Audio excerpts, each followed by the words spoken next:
Okay, we're here at the Hudson Elks a little bit before the beginning of our Question 2 event, and here's the gentleman who will be speaking in favor of Question 2. What's your name, sir? Dr. Paul Spiers. And, Doctor, what are you a doctor of? Of clinical neuropsychology.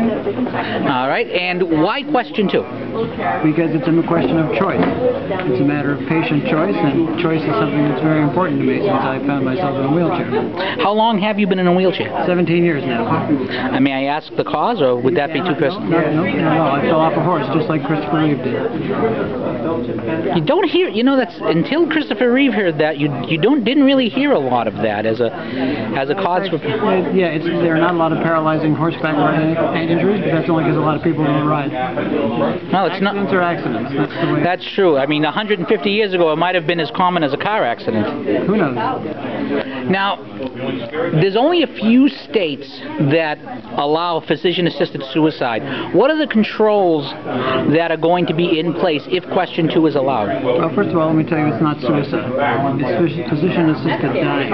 The person has already been diagnosed as terminally ill, and that's part of the requirement. That's part of the safeguards. There are over 13 safeguards in the law being proposed in Massachusetts, and they're all very much the same as the law in Oregon, which has been in effect now for close to 15 years, and there has been no evidence of abuse or of people being inappropriately allowed to kill themselves. In fact, half of the people who request the prescription from their physician, which has to be done so that they're diagnosed as terminally ill by 2 doctors, and the physician prescribing has to be convinced that they're not suffering from any mental illness and they're not under any pressure. Half of the people who get that prescription don't actually use it. It's just that they're having control over the end of their life and not being somehow surprised and ending up in an ICU unconscious and for any prolonged period of time.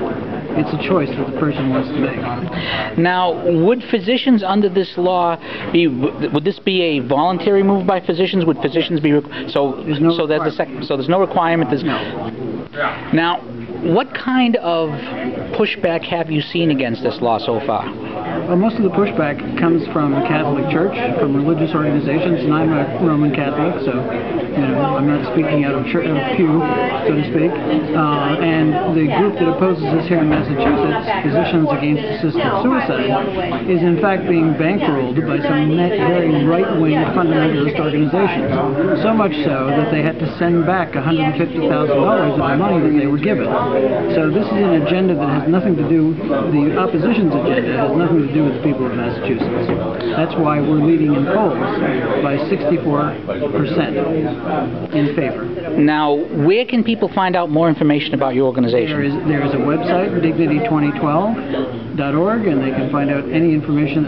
If they put it into Google, it'll take them right to the website. All right, thank you very much, Doctor. My pleasure.